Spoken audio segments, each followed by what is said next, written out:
So this is it. My first live stream. No editing, no retakes. So whatever happens is going to be here to stay. But thank you so much for joining. I'm going to save this video to the channel. So if you're not able to watch this live, thank you, Chris, for joining. I can see you're here already. If you do watch this back later, I'll save it to the channel so you're able to catch up. So this is actually something I've planned for a little while now, to do I thought a day in the life of a designer would be a little slow paced. So I wanted to do kind of a weekly stream and give I guess a condensed overview of the projects I've been working on in the week. Obviously there are some I can't share. At times you're asked to sign a non-disclosure agreement, but for the projects I can, I think it would be a really useful insight to see exactly what happens from week to week. What's an average week for a graphic designer and a freelancer at that? We tend to have a lot of plates to juggle. So this is going to be the series, a week in the life of a freelance graphic designer. It says exactly what it is. And as we run through, I flagged 3 projects that I'm going to share this week already. I'll give a bit of context for each of them because we're jumping in part way through. But I think the goal is for me to try to share some tips, some tricks along the way. And most importantly, to give you a realistic look, not a curated look of the highlights, a real look at everything along that journey. So the highs and the lows. Now for those who are watching this already on that journey as graphic designers, living the life, well, who doesn't like to look across the fence and see what others are doing and how they're doing it? So feel free to steal ideas and just generally gain some inspiration.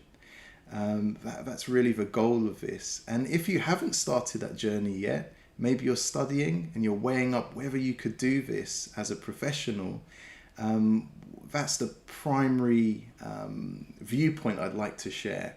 If you have no idea what's involved in this, hopefully watching this little series, you'll start to get an idea of that.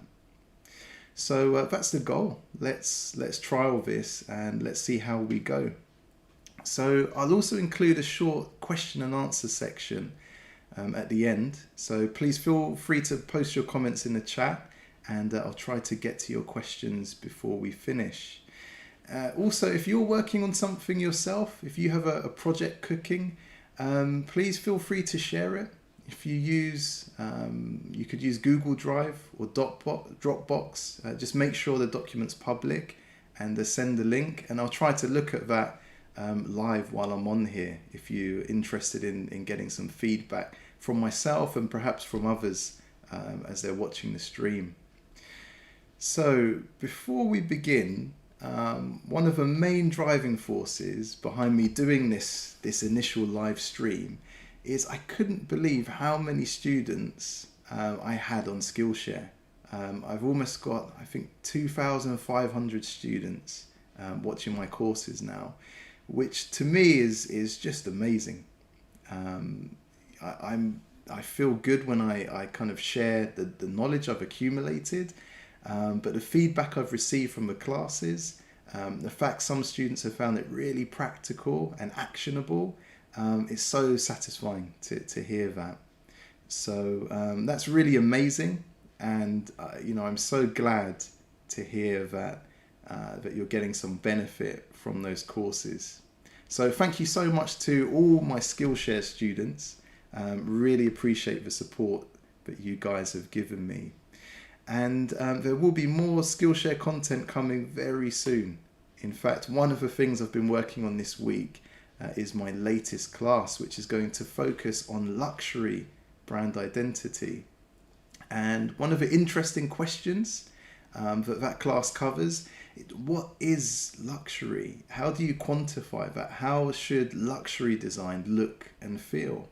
And there are so many different ways of doing this. It's actually really hard to articulate to someone who wants to perhaps begin designing and they want to create a brand that's appropriate for luxury, it's not as simple as using the same color palette or the same fonts. So that course is designed to help learn some principles that you can use for all your future luxury projects. So quite looking to finishing and sharing that. It should be available sometime next week, I hope. But let's get into this. I promised to give you a look at a week in my life, and that's what I'm going to deliver. So let's start with a few of these projects I've flagged up on my screen.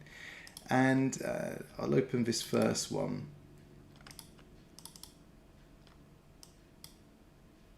As I promised, I'll provide a little bit of context because not all of this, you can see the dates here. Some of this was done as far back as 2 weeks now. So as always, a project begins with research and strategy. Oh, thank you, Chris. Yeah, I think it will be useful to see the highs as well as the lows. It can't all be smooth sailing, right? And sometimes the difference between success and failure is knowing how to navigate the difficult times, the challenges you face. So that's something I want to share. You can always look at my Instagram feed to see the successes as I post them, but this is going to be something a little more raw and realistic.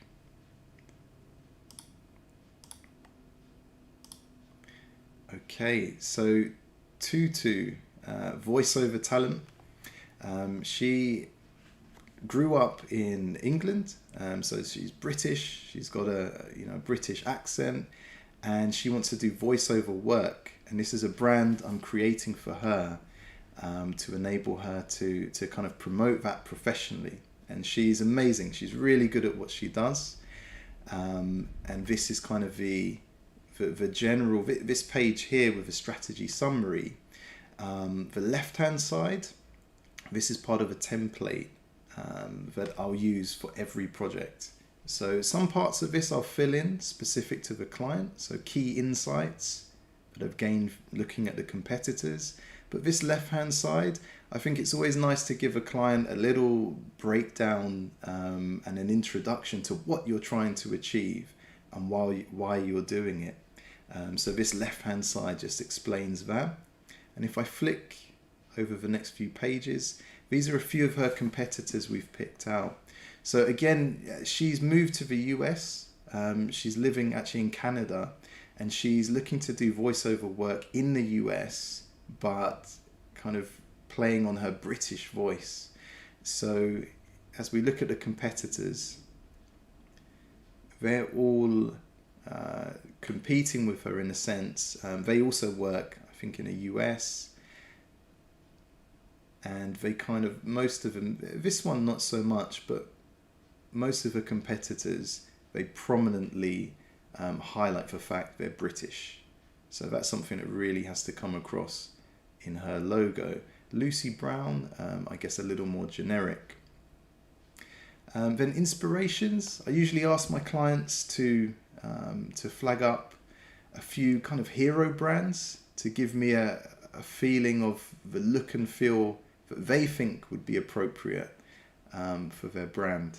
So it's always nice when I see one of my own brands in this section, and that was the case for the Portrait Boutique. This is a brand I created a few years ago, and Luxe London. So she quite liked these, and I took away from that. She's probably looking for a more intricate, detailed, bespoke logo. These are some of the more ornate, decorative logos I've created. So that was a little indication for me as I put this together. And then, as always, we'll look at target audience, identify the target audience clearly. Again, the summary at the bottom, that is custom this time actually. Across the page, this summary, it saves time. So I'm not writing this for every client. This is just educating the client on the process and guiding them through. So visual style is pretty standard. We had an initial conversation a few weeks ago, and some of these tones we agreed on during that discussion. Brand messages.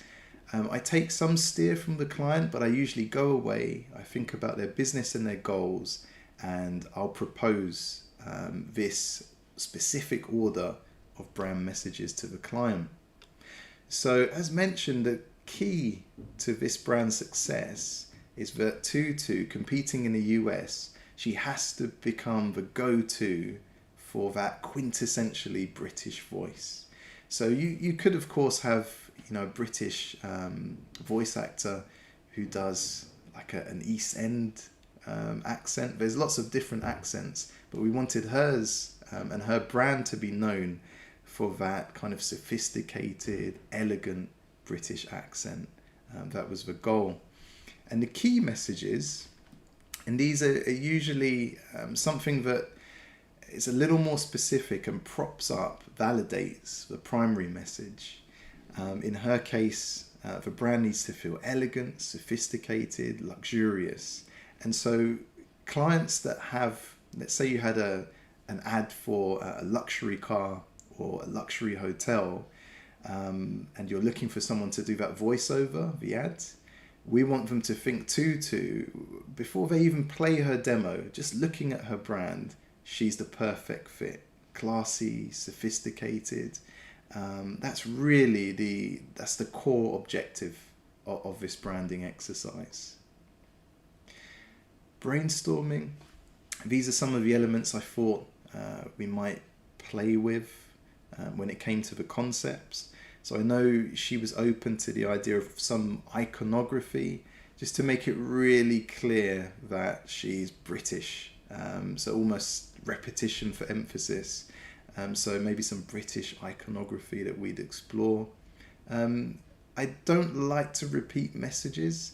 I think sometimes a mistake can be if you have a brand that, let's think of an example, let's say a brand that sells cars.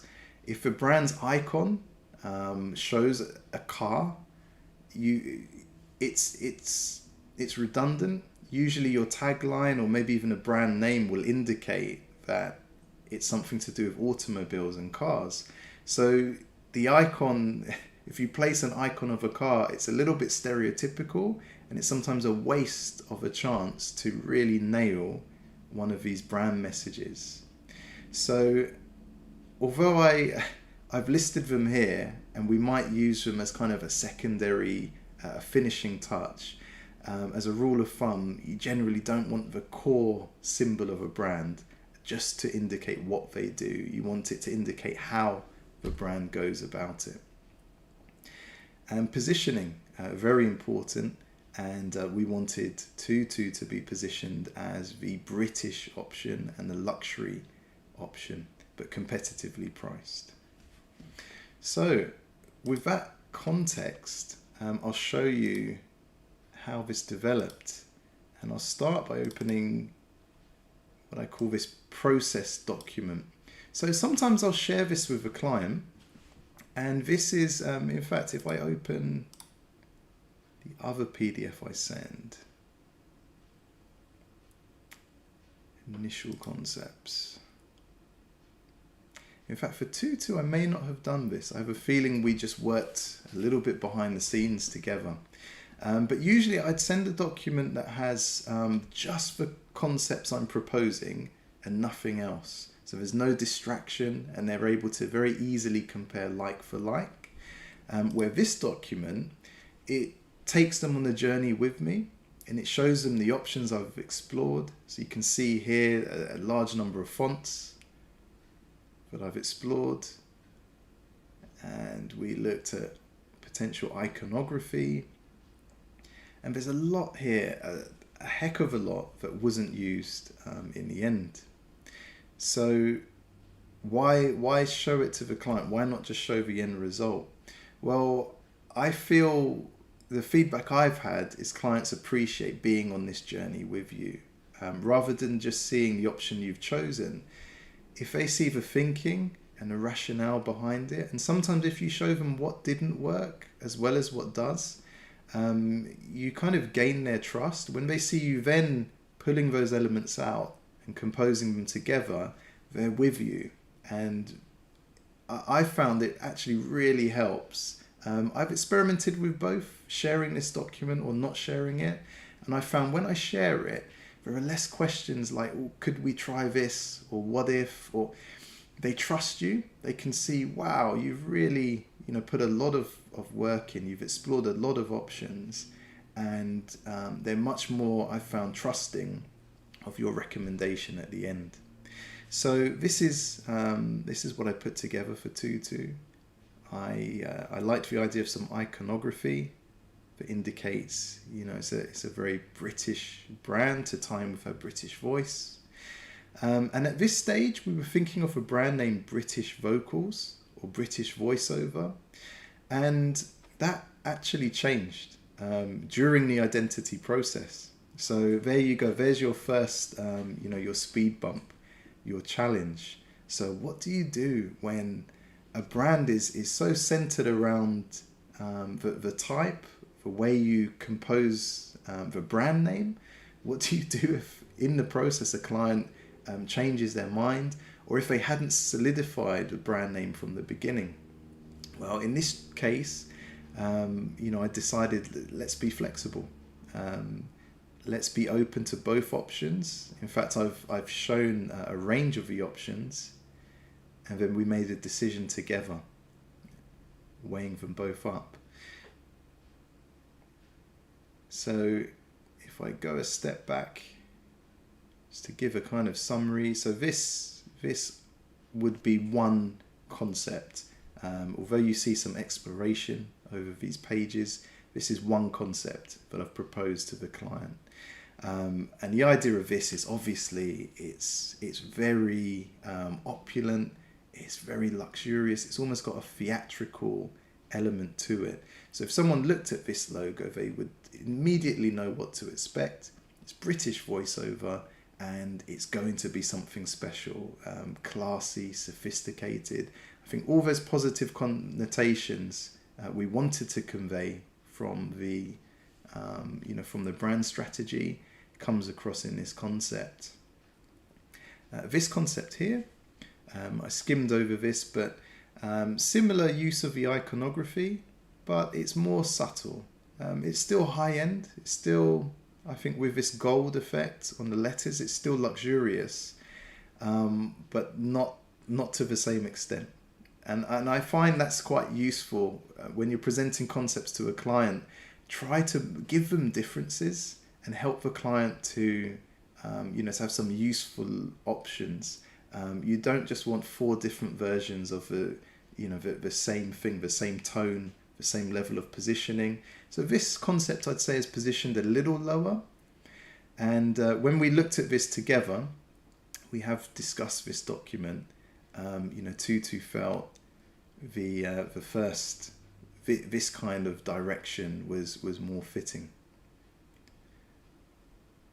So another set of options here. Again, this is really just one concept. I explore it a few different ways. So this is a little more modern, I would say more minimalist.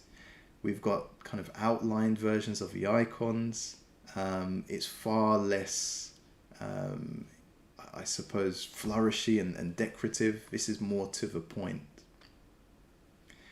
And then we looked at our opulent option in silver, and this time using Tutu's own name, so we could compare the two. And that's as far as we got during the first stage. So there were some decisions to be made. Which of the concepts to proceed with, what elements would we change, and which brand name would we go with. So I can show you that in the next document.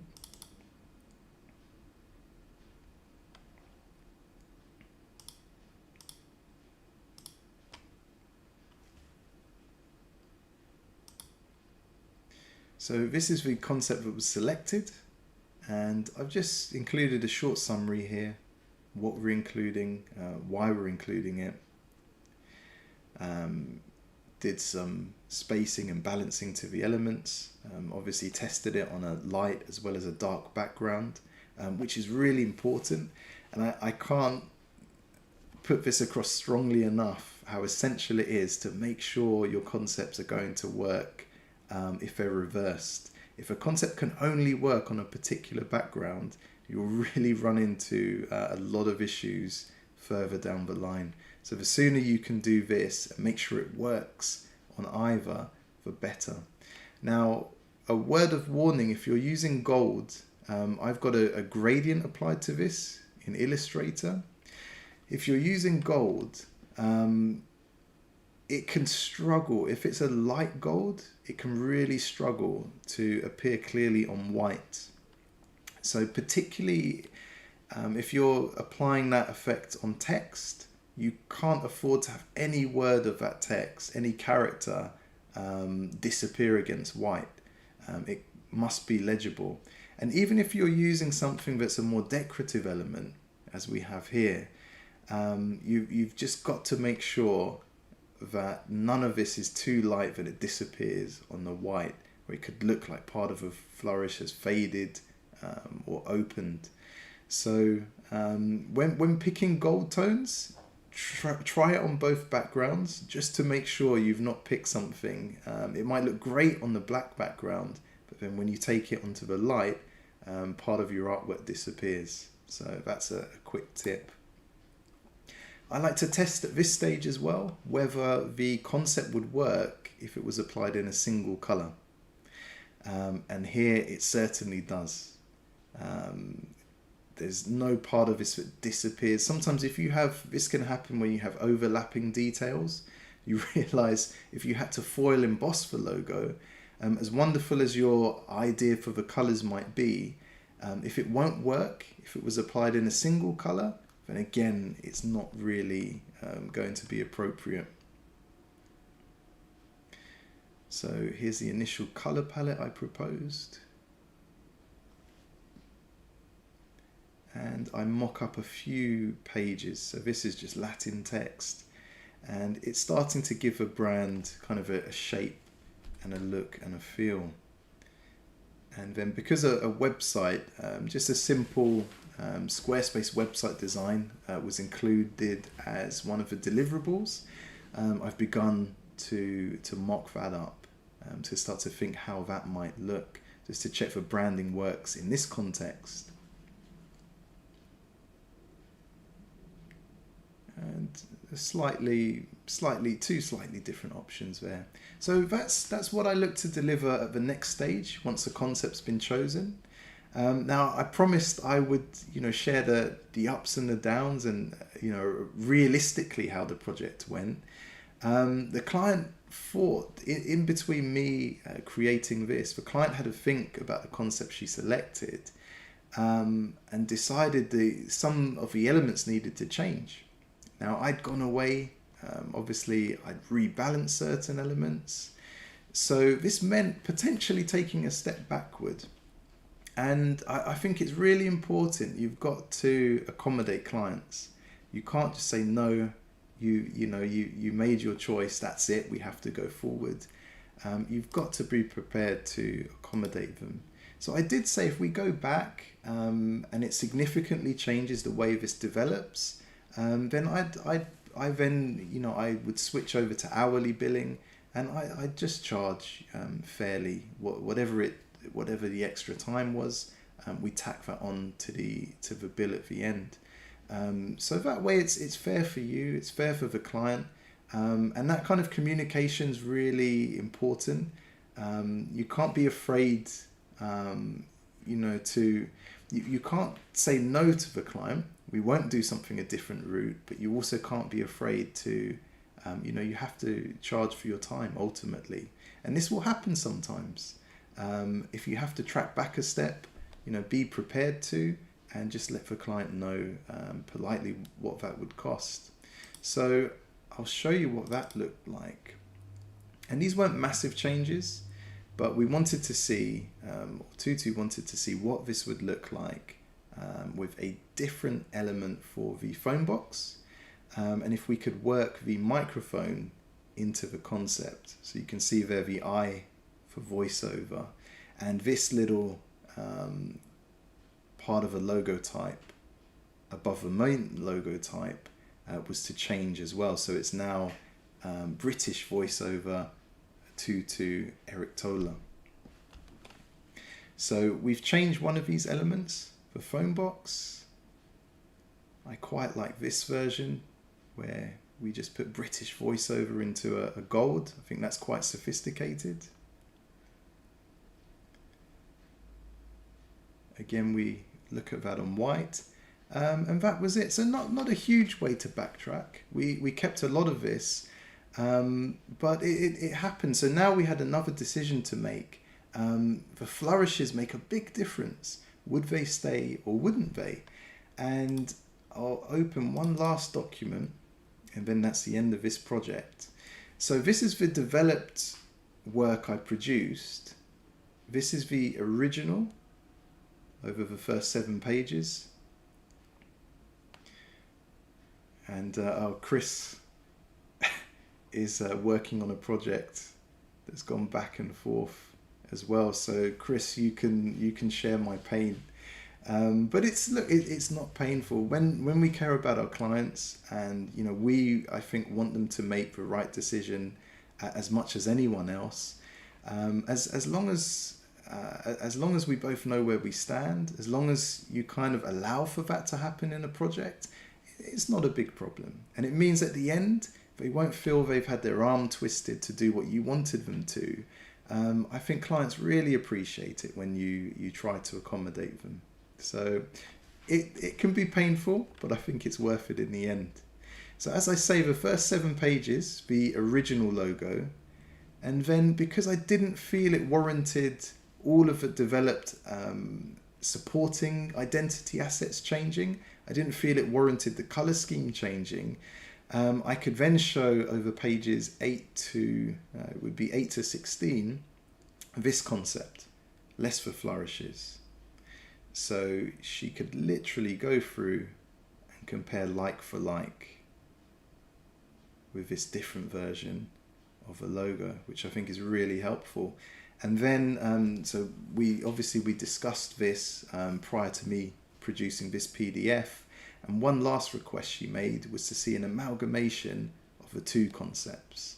So could we have a new top line of a logo type, British voiceover with a little microphone icon? Could we have a new phone box symbol? But could we see what that looks like together with the flourish, which I've done here. And we can see how that's come together. So that's as far as it's gone. I've sent that across. I've asked her to have a look, have a think about it. And we'll see, perhaps in the next stream, I'll be able to tell you which option we chose. What does Chris think?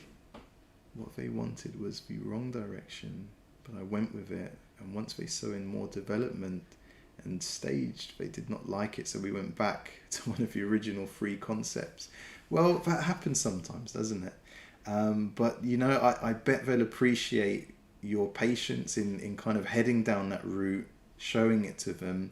And then when they do use the brand, even if it's the one you'd originally presented, yes, it's perhaps cost them more time, maybe a little more money, but I'm sure they'll feel more confident they made the right choice. And unfortunately, I think that's something we've always got to be prepared to do as designers. So that's one of the projects I worked on. I wanted to keep this stream to around, I think, 45 minutes. So I'll go a little faster through these remaining 2. So Ursada. Let's open this up. Just quickly, I'll show you the context in the research and strategy. So they produce custom bespoke jewelry. So not made to order, but small batches. Something that's unique.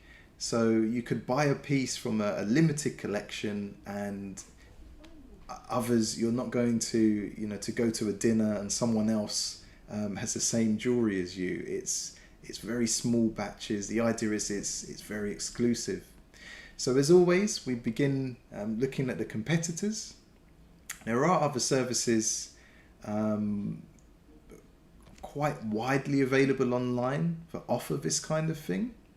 And Asada, I think, are planning to be a little more leaning towards word of mouth, getting into the right magazines, kind of not being something visible on a Google search.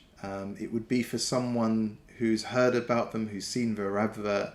They were looking at that kind of marketing strategy. So these competitors, I flagged up for them. There's quite a wide range of positioning. This competitor here, they're charging, I think, $1,000 to $10,000 per piece. Asada, I think they're around the $2,000 to $4,000 a piece price range. And this brand here, much lower, 50 to 200. So when you're looking at the competitors, it's quite good to have a look at the higher end as well as the lower end, and then you can advise your client on where they need to fit. And if a lower end looks really good, looks premium, then you've got that much more work to do to try to position your client as superior, as offering something better than them, and kind of justifying the increased price point.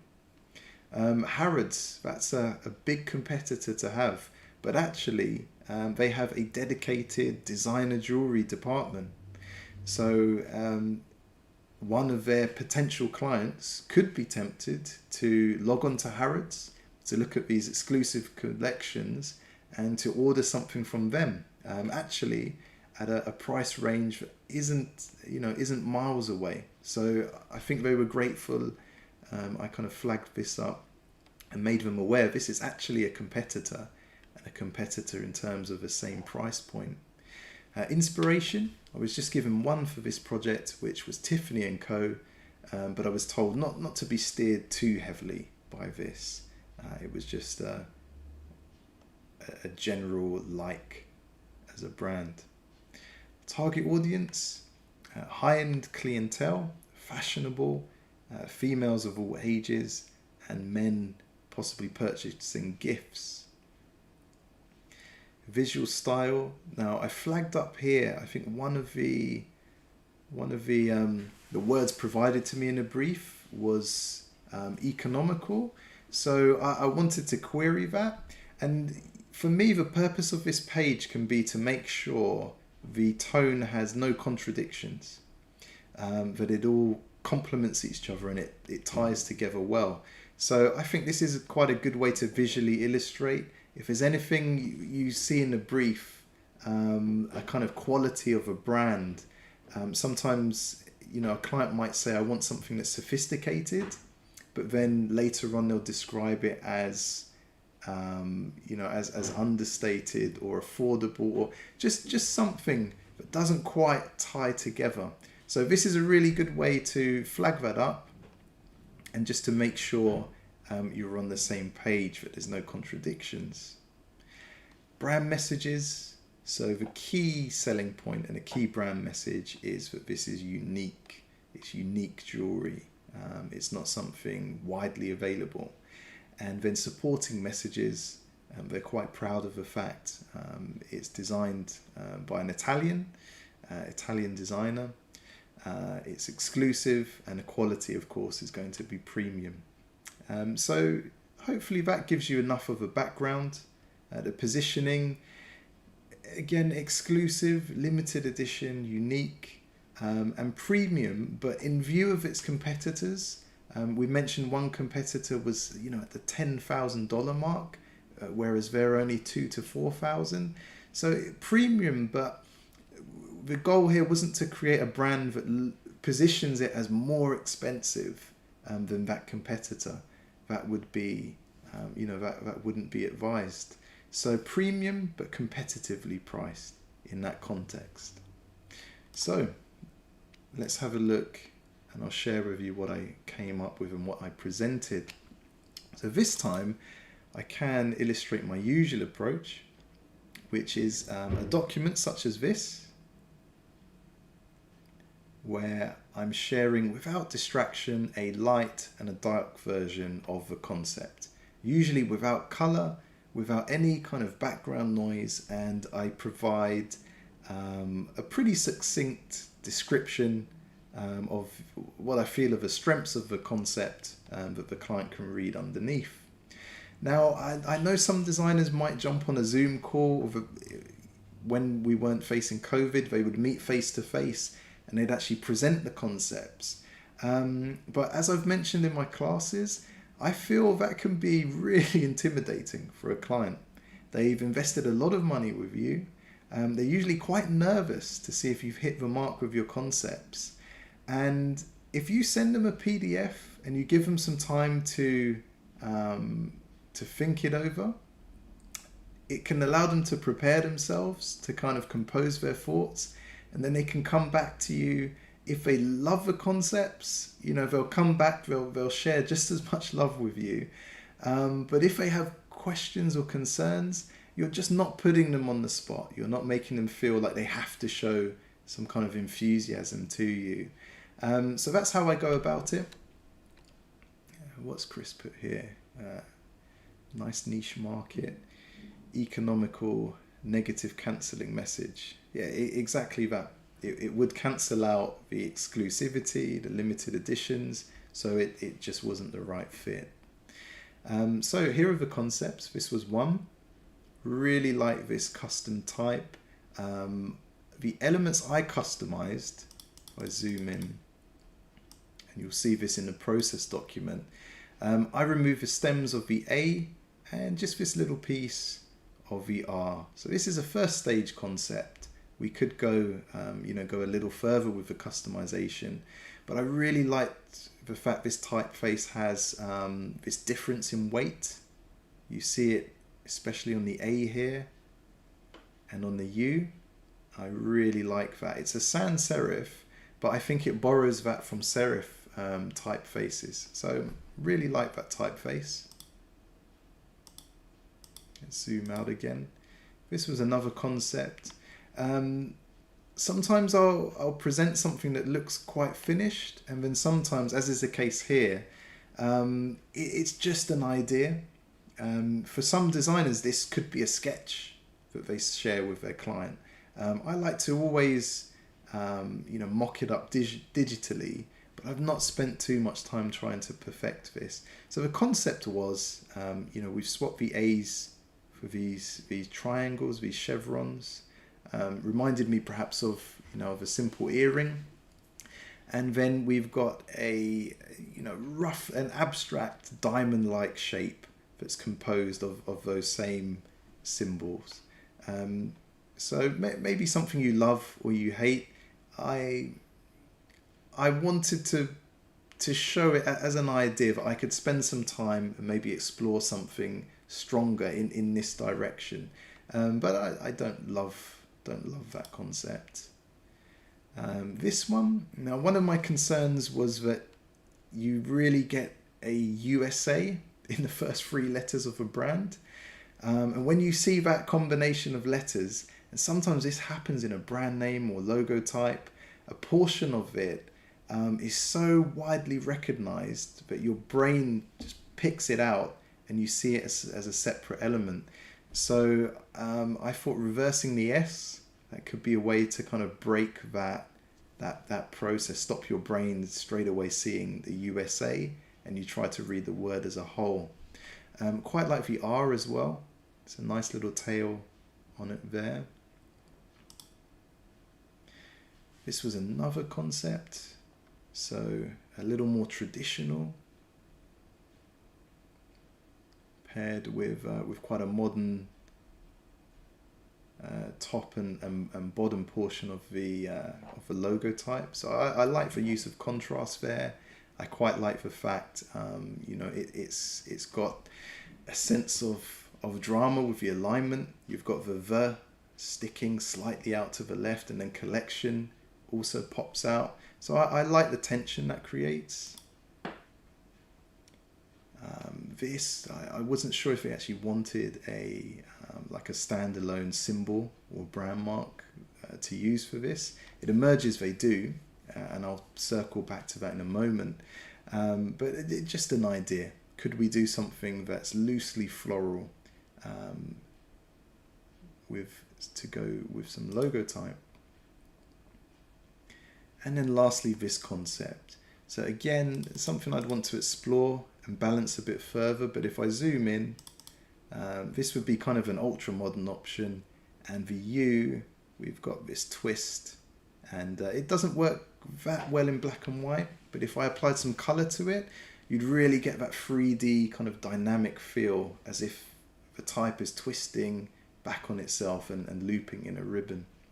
So that's a document I share with the client. This kind of helps them to make their decision on the 6, or it can be 4, it can be 2 concepts that I'm presenting. But then I'll also share the process document. And again, as I explained earlier, this just makes them feel they're on the journey with you. And you know, being completely honest, for some clients, if they look and see this, let's get it on one page. Not so much this perhaps, but certainly this and this. If they see type only options, they can think to themselves sometimes, you know, this only took, this doesn't look like it took much time. This would have only taken you 10 minutes. So sharing a little of your process and the journey that's led up to it and the other options that you've discarded, I think then clients kind of feel they're getting their money's worth, and they can see that you've not just thrown together the first ideas that came in your mind. You've really put a lot of thought, and the options you've picked for a reason. So again, a reason I like to share this document, usually as a complement to the first one I've just run through. So you can see the process here. An exploration of fonts. I start bringing some of the elements together, composing different typefaces. Usually like to pair a tagline that's well spaced, that's ultra modern. Particularly, I like this version. Particularly if I go ahead a few pages, I'll have to come back. Here we are. If the main logo type is quite traditional, I think pairing it with an ultra modern, it gives it the correct, it means it's classic, it's timeless, it's not just an old fashioned logo. I think they complement each other really well. So let me head back through the way I've developed some of these. Someone's asking, how long can it take to find the typeface to suit the persona? It can take a while. It can take a while. I have, you know, obviously a collection of fonts, some go-to fonts that I'll explore at first. But if I don't feel I'm finding something that's, you know, even loosely working for me, I'll look at type foundries. I'll sometimes download some sample fonts and just keep looking until I find something that fits. Sometimes within an hour you found 2, 3, 4 fonts that are just perfect for the brand, and sometimes you just can't find one that has that special something you're looking for. So it varies from project to project. I must say, what I have on the screen now, I don't usually explore patterns at such an early stage. This would usually come in the stage following this, once the concept's been selected and we're looking you know, at developing it. But I thought this was such a key part of something simple working and of a look and feel I wanted to create. I felt I had to spend a little bit of time exploring it here, and wanted the client to see that and how it came together. So on this page, for example, The logo I think is stunning. I really like this concept, but the background element and that pattern, I think would show the client its true potential. But although it's simple, the other elements that will form the brand identity, they can give it something that might be missing if we just had this logo on itself. So again, it varies what I'll include at this stage. Also, something they were quite keen on was the idea of the logo being workable in metal. So this is jewelry, and sometimes they might want to put that on a belt, on a cufflink, or engrave it in the jewelry. So I use this mock-up just to show if it was actually made up into metallic letters, how it would look. And let's go forward again. I think I got as far as this. So again, a little background pattern, which I thought set that off nicely. You can see what I was exploring here with these abstract geometric shapes. This concept, I've included it. The client could see I tested this, but I didn't think it was strong enough. So this didn't go into the selected 6. And floral motifs. So I've grabbed these from, I collect elements I can use for logo design over the years, and I'll sometimes try almost just to see if I'll grab an element and see if it fits. If it fits, we can consider in the next phase building something similar ourselves, something that's made to measure. But to spend the time, if I were to work through this page and actually create each of these from scratch myself, to me at this stage, that's a waste of time. I first just want to see if it works in concept, and then if we agree it does, then we can invest the time and we can create something that's custom. And there is, I believe, a last concept that I included in my selection. So that's the first stage of this, and a little bit of this happened. I think this document was shared this week on Monday. I received some feedback, I think it was Tuesday, and then I have taken it a stage further, which I'm able to share with you now. So it'd be interesting to see which of those concepts do you think the client likely picked out. Chris has put, so it's not just me headbutting myself because I can't find them. No, it's not. I think it happens to all of us. Sometimes it's so easy. We seem to just have, everything we need fall into our laps. The right font, the first coloured scheme we choose works amazingly. And sometimes you throw hours at it and get nothing back. Just things that don't work. But I think it's all part of the process, and it balances out in the end. You get the easier projects and more challenging ones, but it balances out. So the developed concept for this is, and I promise I didn't sway the client. I didn't say to him, this is my favorite, I think we should use it. But interestingly, he really liked this as well, fell in love with the same typeface. So a few requests. Collection, not necessary. They wanted the brand to be a little more versatile. So collection was to be lost. And they wanted a monogram created. So based on the main logo type, but just a monogram so that's something they could use. They could use on their, I guess, in their marketing efforts, and actually it's easier to engrave on the pieces of jewelry.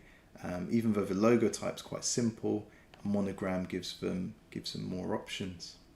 They also liked this idea I had played with, where a line runs through the center. So that's something I was asked to develop. Could we do something there? So I had this idea, maybe having a key line that, although I had removed the crossbar from the A, maybe this little gold key line kind of appears and then disappears in certain places. It was an idea. And these were some more options to see how that might develop. I really like this option. So it's actually it's almost the opposite of what the client requested. They wanted me to work with the keyline, and now I've removed the keyline and actually taken away more from the A. But I really like this, and I also like it, as you'll see over the next few pages, because I think this would make quite an effective monogram, just linking those two letters, and that would then play in to the A being shown this way in the main logo type.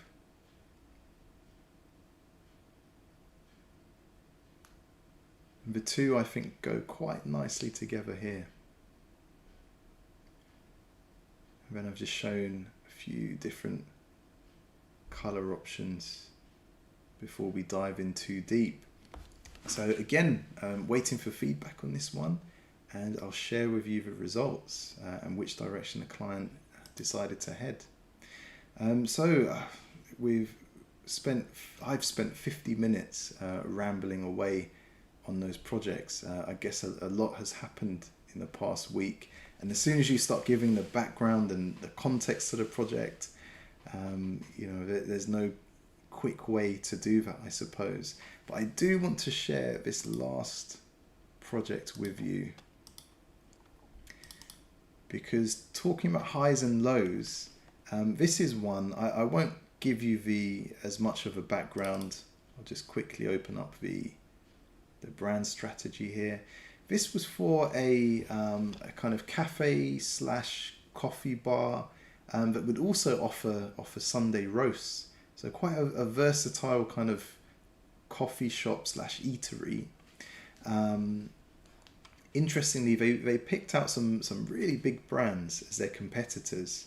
Although geographically, they're not really competing with these guys. They wanted me to kind of, I think, to act as if we were competing against them, to create a brand that's in this, this same league, that could compete in this same league.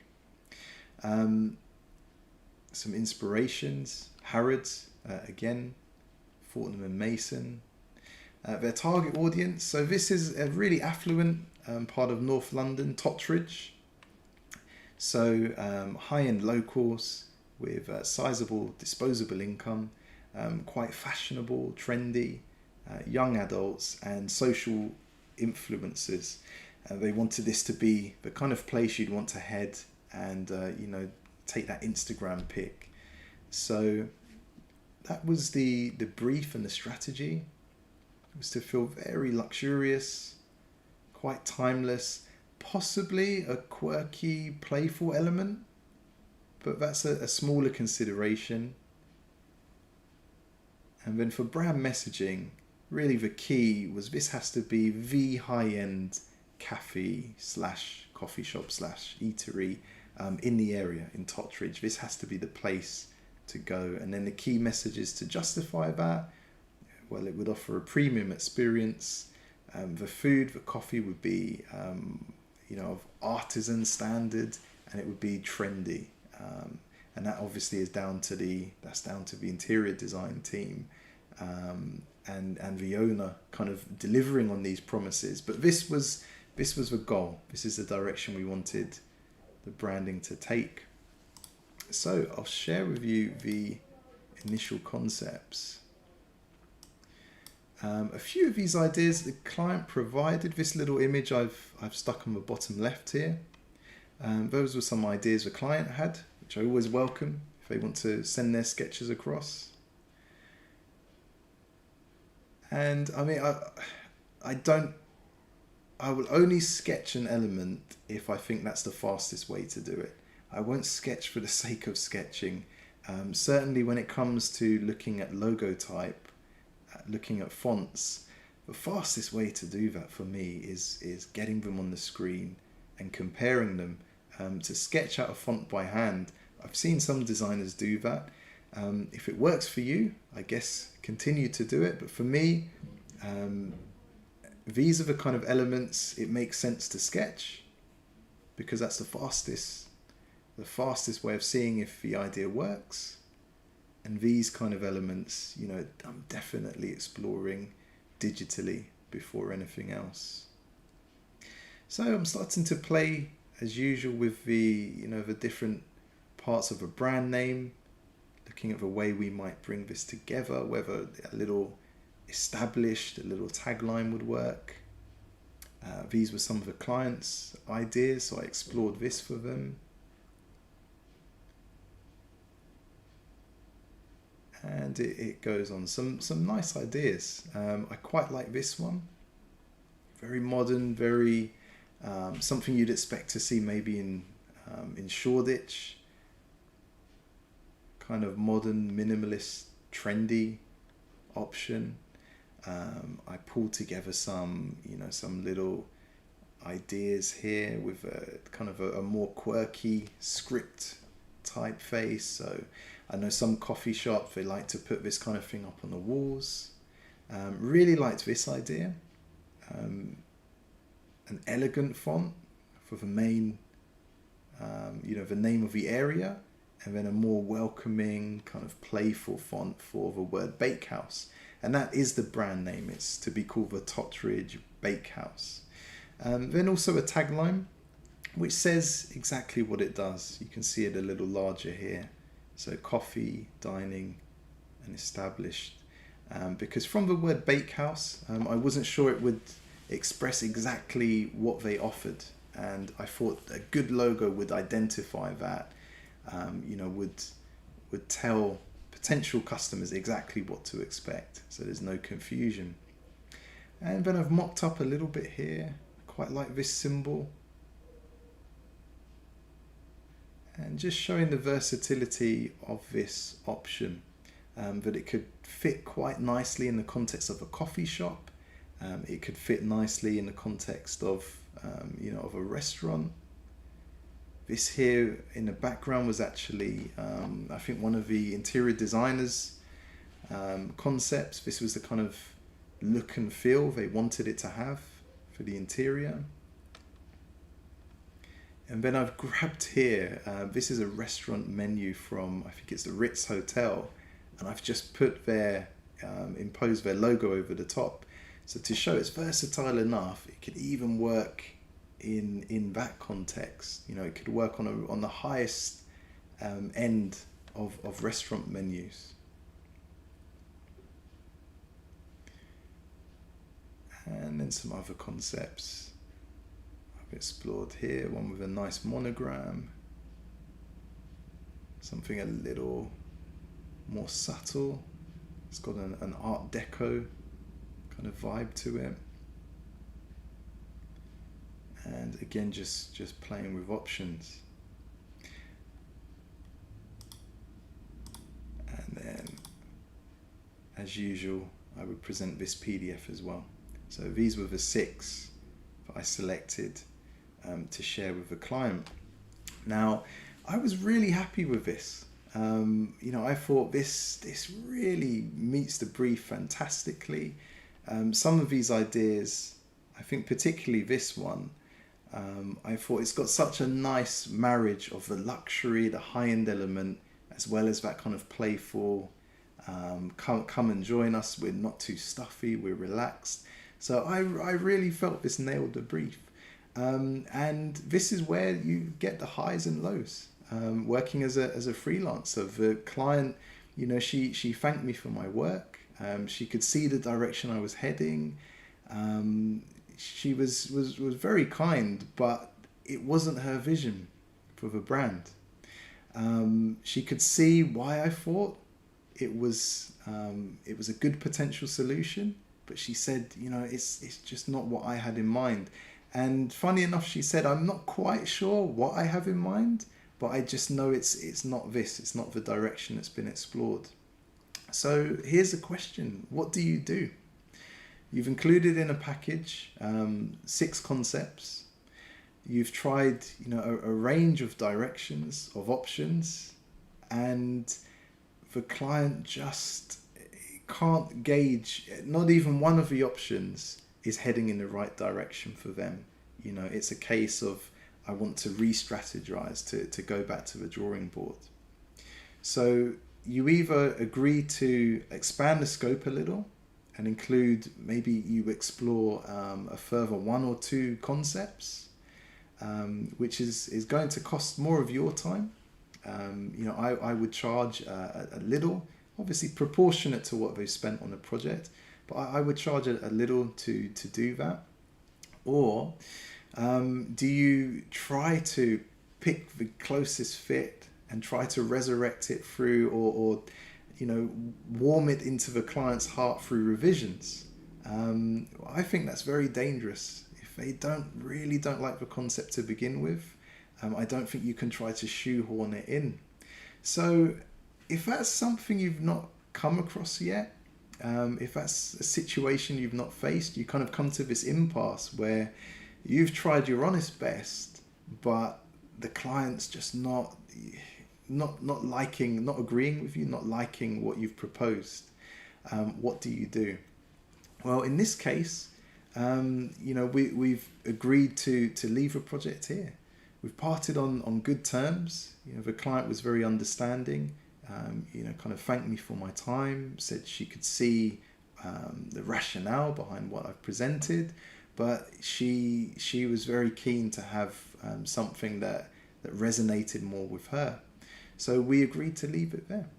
And sometimes you've got to be prepared for that. So you need to have that outlined in your contract. What happens if your concepts aren't accepted and a client wants to leave a project there? What would you do? You've got to have that in your contract. You have to know where you stand. The client needs to know where they stand.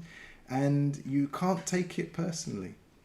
Now, if this was one of the first projects I'd ever worked on, it's this kind of situation that could be a real knock to your, I suppose, to your confidence. You could wonder, did I go about this the wrong way? And we can all learn. Nobody's perfect. Perhaps you look at this and you could see a direction I hadn't explored that may have been what the client was looking for. But we all have to be prepared to succeed sometimes and sometimes to fail. So if you fail with dignity if you can. Try to keep that relationship with the client. She, as I say, thanked me. She said, "I'll invite you when we open up." That's the best kind of failure you could ask for. That you part ways with respect, and there's no hard feelings. That's in an ideal world, and thankfully in this case, that's exactly what happened. But I wanted to share that with you because you wouldn't see that from my Instagram feed. You only see the projects that went across the finish line where it appears everything went smoothly from brief right through to execution, and it's simply not the case. There'll always be the occasional speed bump, and you've got to be prepared and know how to deal with that. So I think that's a nice way to kind of wrap up this roundup for the week. And this is very much an overview of a week in the life of a freelance graphic designer, of this freelance graphic designer at least. Chris is still here with me, so thank you for watching this live. If you're watching this afterwards, as I say, I'll leave it. I think I'll leave it up as a playlist in YouTube, and I'll try to do this maybe around the same time next week, if I can. So we'll see if it's possible. I'll send another reminder maybe out on Skillshare. I'll put something out on Instagram so you'll know if this is happening next week. And perhaps for some of these projects and some new ones that I should be kicking off, I can show you how things progress. So thank you so much for tuning in. I hope it's been valuable to kind of see this realistic look at what happens behind the scenes. And I look forward to seeing you in the next one.